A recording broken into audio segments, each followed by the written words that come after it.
ये तो आरक्षण का पालन हुआ कि नहीं हुआ, ये तो गलत व्याख्या नहीं करी होगी ना हाई कोर्ट ने, डबल बेंच ने। नहीं, और व्याख्या नहीं की होगी। राष्ट्रीय देखिए, पिछड़ा आयोग ने भी माना है। विजय जी, मैं गलत हूं तो बताइएगा मुझे। नहीं, दोनों जगह बिल्कुल ये आप सही माना कह गया रहे है। हैं। मैं जो पैनलिस्ट है, मैं उनको बिल्कुल थोड़ा-सा आप सही मैं कह रहे कुछ हैं, लेकिन कह देना जिस चाहता हूँ के कि देखिए, जिन लोगों सिंगल को बेंच ने जो अपना 19,000 ऑब्जर्वेशन छात्रों दिया की था, बात हो रही उन्होंने भी है, ये माना था कि वो आरक्षण की 4 साल प्रक्रिया का उन्होंने सही ढंग से नौकरी की पालन है। नहीं हुआ और ठीक है उसी विजय जी, बात वो को अपीलों डॉक्टर में साहब जो को है बोलने डबल बेंच ने दीजिए। भी। ठीक है, मैं समझ गया। उन्होंने कहा कि सिंगल बेंच ने भी माना, डबल बेंच ने भी माना कि, और सरकार ने खुद मान लिया है कि गड़बड़ी हुई है। तो ये आप नहीं, सरकार नहीं, के लिए कितना परेशानी देख रहे हैं? देखो डॉक्टर चौहान सुनील साहब, बिल्कुल कौशिक। आप देखिए, जो छात्र हैं उनकी क्या गलती है? कहीं ऐसा घोटाला तो पकड़ा नहीं गया कि साहब पैसे देकर के नौकरी ले ली गई हो? यदि अधिकारियों की गलती से, या अधिकारियों ने जानबूझ के, या सरकार ने जानबूझ के ये नियुक्तियां की जिस आधार पर बच्चों ने 4 साल नौकरी की है, लोग कहते हैं कि 9 महीने तक लगातार आप सैलरी ले लीजिए तो आप परमानेंट माने जाएंगे। इन्होंने तो 4 साल तक नौकरी की है। तो बच्चों को कैसे समायोजित किया जाएगा, ये भी काम सरकार का है। तो कि जिन बच्चों आपकी को गलती नहीं के मिला है आधार उनका क्या पर दोष है? ये सुन लीजिए ना, ये 4 साल बाद कहाँ जाएंगे? बहुत सारे बच्चे ओवरेज हो चुके होंगे, कहीं और भी अप्लाई नहीं कर सकते। बहुत सारे ऐसे बच्चे होंगे। आप इनको अधर में कैसे छोड़ सकते हैं कि आपने नियुक्ति पत्र दिया और आप इनकी नियुक्तियां रद्द कर देंगे? 4 साल बाद कहीं एग्जाम देने जाते हैं तो बहुत सारे छात्र ऐसे होंगे जो उम्र की सीमा से पार कर चुके होंगे। डॉक्टर साहब, ये कोई तो पहला आपने केस तो तो है नहीं। हाँ, ये नंबर्स में ज्यादा हो सकता है। ये कोई पहला केस तो है नहीं कि गलत तरीके से नियुक्ति हो गई तो वो रद्द नहीं की गई हो। लेकिन लेकिन जब बड़ी संख्या में ऐसी चीजें हुई हैं, जहां जहां ऐसे एग्जाम्पल सेट हुए हैं, वहां छात्रों को समायोजित कर किया है सरकारों ने। अब कैसे करेगी, क्या फार्मूला निकालेगी, ये सरकार का काम है। तो ये विजय ये यादव जी 100 इससे 200 तो लड़ नहीं रहे हैं। वो तो कह रहे हैं कि हमारा दे दीजिए इस हक, या एससी वालों का हक दे दीजिए, जिनको मिलना चाहिए था जेन्युइनली, उनको हक मिल जाना चाहिए था। नहीं नहीं, बिल्कुल मिलना चाहिए उनको हक, इसमें कोई दो राय नहीं है। लेकिन कहने का तात्पर्य, गलती सरकार से हुई, अधिकारियों से हुई, उनका खामियाजा ये बच्चे क्यों भुगतेंगे? ठीक है, बच्चे क्यों भुगतेंगे इसमें? मैं अब सुनील शुक्ला जी से पूछ लेता हूं। सुनील जी, आपका बहुत बहुत स्वागत है कार्यक्रम में जुड़ने के लिए। आपने देख लिया है और आपको पता है, आप तो प्रयागराज में बैठे जहां से सब ज्यादातर चीजें संचालित हुई हैं। ये अब सरकार के लिए गले की फांस नहीं बन गया है मसला, और वो बोल ही नहीं पा रही। 15 दिन हो गए। विजय यादव जी जो आरक्षित अभ्यर्थी हैं 69,000 के, उसमें उनका कहना है कि ये काम तो 3 घंटे में हो सकता है, 3 दिन में नई मेरिट लिस्ट बनने का। सरकार किस वजह से ये चुप्पी साधे है? धन्यवाद पुष्कर जी। सरकार की चुप्पी का मतलब यह है कि अगर जिन जो परीक्षार्थी रवि पांडे जैसे लोग पिछले 4 सालों से काम कर रहे हैं, अगर उनको आप निकालते हैं तो भी आपके खिलाफ जाता है। और विजय यादव जैसे लोग जो आरक्षण के लाभ से वंचित हैं, अगर आप उनको लाभ नहीं देते हैं तब भी आपके खिलाफ जाता है। सवाल यह है कि चयनित अभ्यर्थियों को आप उनके चयन से तब हटा सकते हैं जब उन्होंने कोई तथ्य गलत दिए हो, बिल्कुल अयोग्यता के आधार पर उनकी नियुक्ति हुई हो, अगर उनके जो अभिलेख हैं वह गलत हैं, अगर उन्होंने जो अपने प्राप्तांक और प्रमाण पत्र आपके पास दिए हैं वो गलत हैं, तो निश्चित रूप से ऐसे अभ्यर्थियों को आप बाहर कर देंगे।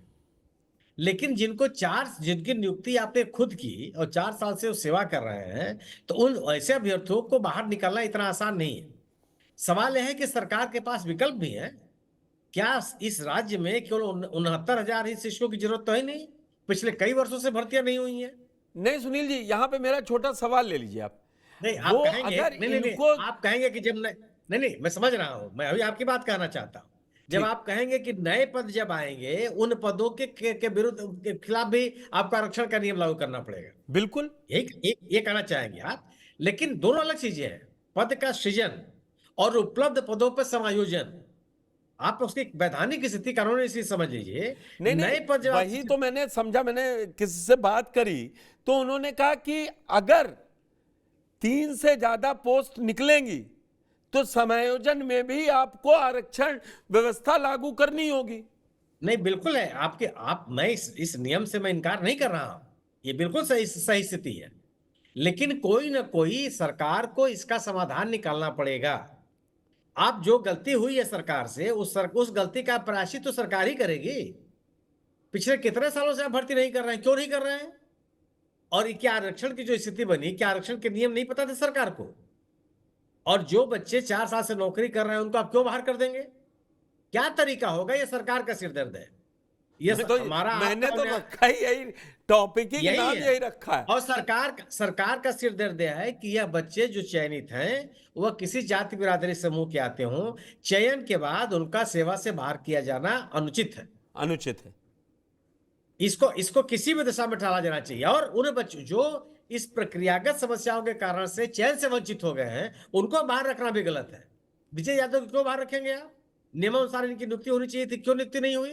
तो ये भी तो और 4 साल का पैसा मांगेंगे सरकार से। नहीं, वो तो नियम है कि अगर आप काम नहीं किए हैं तो पैसा नहीं मिलेगा आपको। काम अगर नहीं, काम के काम बदले नहीं किए बेसिक देना पड़ेगा। अगर सरकार ने नहीं गलत ना, ऐसा आप अदालती आदेश है, आपको उसका लाभ मिलेगा, आपकी सीनियरिटी का लाभ मिलेगा आपको कि 4 साल पहले से आप सेवा आयोजन में है। लेकिन जिस पद के विरुद्ध आपने काम नहीं किया है वह पैसा आप नहीं मांग सकते। ये सर्वोच्च न्यायालय का भी आदेश है। नहीं, वो मुझे याद आ रहा है। मैं एक एग्जांपल दे दूं। आईआईटी ने डॉक्टर सुब्रमण्यम स्वामी को दिल्ली को निकाल दिया था। वो गेस्ट फैकल्टी थे। सुन लीजिए, मैं नियम देख के मैं उनको अभी 2020 या 21 में सुप्रीम कोर्ट से यह आदेश हुआ कि उनको 14 या 16 वर्ष की पूरी सैलरी देनी पड़ेगी आईआईटी को। मान लिया आपकी बात, आप ही 2 अलग उदाहरण दे रहे हैं। उस समय वो सेवा में थे, अब विजय यादव सेवा में नहीं है। 2 अलग उदाहरण दे रहे हैं आप ऐसे बताइए कि कोई व्यक्ति सेवा में न रहा हो और उसको बैक डेट से नियुक्ति दी गई हो और उसके बाद है कि नहीं साहब, जब काम आप नहीं किया तब भी आपको पैसा दिया जाएगा। यह एक सामान्य सा नेचुरल जस्टिस है कि आप उसी काम के लिए पैसा मांग सकते हैं या आपको दिया जाना चाहिए जो काम आपने किया हो।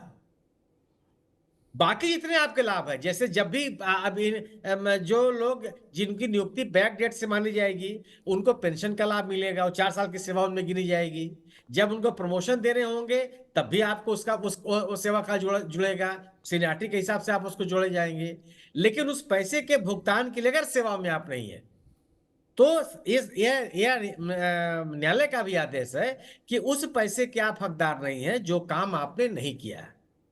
आप सोचिए ना कि जैसे कई अधिकारी चलिए इस पे आपसे क्लैरिटी मुझे मिल गई कि वो नहीं मांग सकते विजय यादव जी।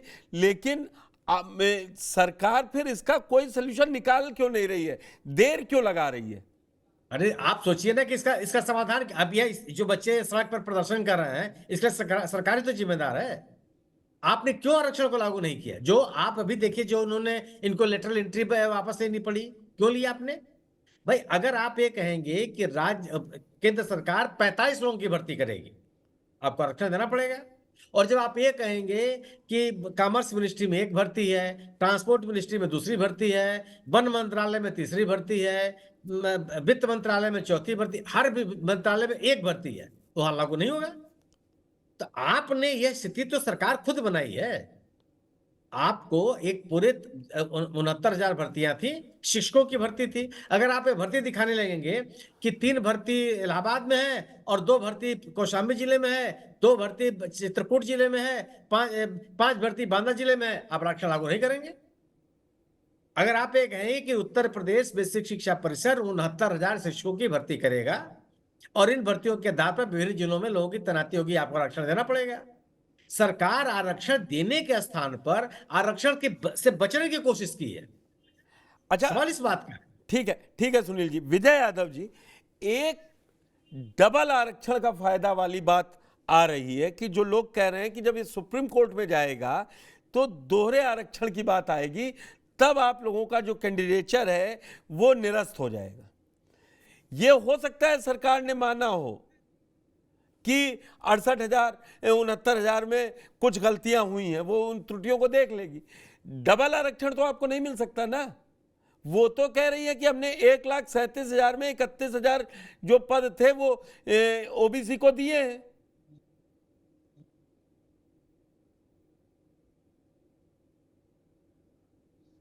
देखिए, मैं इसमें दो बातें मुझे कहनी है आपसे। जो एक दोहरे आरक्षण की बात आपने की, और दूसरी सबसे पहले मैं ये कहूंगा कि देखिए, जो मानवीय संवेदनाओं की बात अभी हमारे दोनों वरिष्ठ पत्रकार जो पैनलिस्ट हैं वो कर रहे थे, जी। तो मेरा ये मानना है कि मानवीय संवेदनाएं जो होनी चाहिए वो एक पक्षी कभी नहीं होनी चाहिए।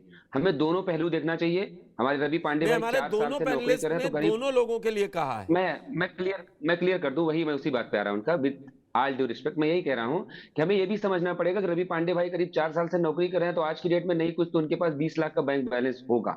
और हमारी सोचना चाहिए कि हम 4 साल से नौकरी से दूर हैं। हाई कोर्ट के सिंगल बेंच में मुकदमा लड़ना पड़ा, डबल बेंच में लड़ना पड़ा, सड़कों पे आंदोलन करते रहे, तो कितनी सारी चुनौतियों को सामने हमने किया होगा। तो इस पक्ष का भी ध्यान में रखा जाना चाहिए कि जो 3 महीने की बात आपने कही शुरुआत में, 3 महीने का समय है, तो हमारे लिए सर 3 दिन भी बहुत मुश्किल से कटेंगे। अब मैं आपके दूसरे सवाल पे आता हूं, जो आपने कहा कि दोहरे आरक्षण की बात। देखिए सर, ये बात पूरे देश को पता है। शायद कुछ हमारे ऐसे अभ्यर्थी हैं जो इस मामले में अभी एक स्कोप देख रहे हैं कि हम वहां दोहरे आरक्षण की बात करेंगे। पहली बात तो रिलैक्सेशन और रिजर्वेशन, ये दो अलग अलग चीजें हैं जिसको हाईकोर्ट ने अपने जजमेंट में डिफाइन किया है। उन्होंने इस बात को बड़ी क्लियरली मेंशन किया है कि जो रिजर्वेशन जिसको बताया जा रहा है वो एक रिलैक्सेशन है। उन्होंने रेस में शामिल होने के लिए किसी को छूट दी है, उसको अगर आप रिजर्वेशन काउंट कर रहे हैं तो इस भर्ती प्रक्रिया में नहीं माना जाएगा। क्यों नहीं माना जाएगा, मैं उसकी वजह गिनाता हूं आपको। आप यूपीएससी के नियम हमारे ऊपर इसलिए नहीं थोप सकते क्योंकि वहां अलग कैडर होता है, वहां अलग अलग पद होते हैं। ये जो भर्तियां हो रही है जिला स्तर के पद होते हैं, और इसमें सबको एक पद मिलता है, वो है सहायक अध्यापक का। और जो अपेंडिक्स तैयार होता है जिसके हिसाब से भर्तियां पूरी की जाती हैं, उसमें मानदंड यही है कि high school, inter, graduation, training, TET और एटीआरई, इतने चरण जो पूरा करेगा वो भर्ती प्रक्रिया में अप्लाई करने के लिए पात्र माना जाएगा। इस शब्द को ध्यान से सुनिएगा, पात्र माना जाएगा। और जो पात्र होगा वो आवेदन करेगा, और जो आवेदन करेगा उनकी बीच की मेरिट निकाली जाएगी। तो जो मेरिट में टॉप लिस्ट में होगा, यानी मान लीजिए अगर जैसे हमारा और रवि पांडे भाई का गुणांक बराबर है, तो हम दोनों अनारक्षित में चयन पाएंगे। और मेरा अगर इनसे कम गुणांक बनेगा, क्वालिटी पॉइंट कम बनेगी, तो मेरा चयन अपने कोटे में माना जाएगा, और उससे भी कम पड़ेगी तो मेरा चयन नहीं हो पाएगा। ये बात सबको पता है, लेकिन न्यायालय में अपनी बात रखने का सबको अधिकार है। जो जवाब यहाँ पे उन्होंने, तो कुछ नया नहीं कह रहे हैं लोग, जो आप दोहरे आरक्षण की बात करें, सिंगल बेंच में उन्होंने यही बात बोली, डीबी में डबल बेंच में उन्होंने यही बात बोली, और यही बात सुप्रीम कोर्ट कहने जा रहे हैं। मेरी जो चिंता का सबब है वो इस बात का है कि अभी सरकार ये करे कि हम सभी के साथ में, जब रवि भाई ने भी कहा कि उनको भी अधिकारी यही बात कहते हैं कि सरकार आपके साथ है, हम लोग आपके साथ है, किसी का नुकसान नहीं होगा।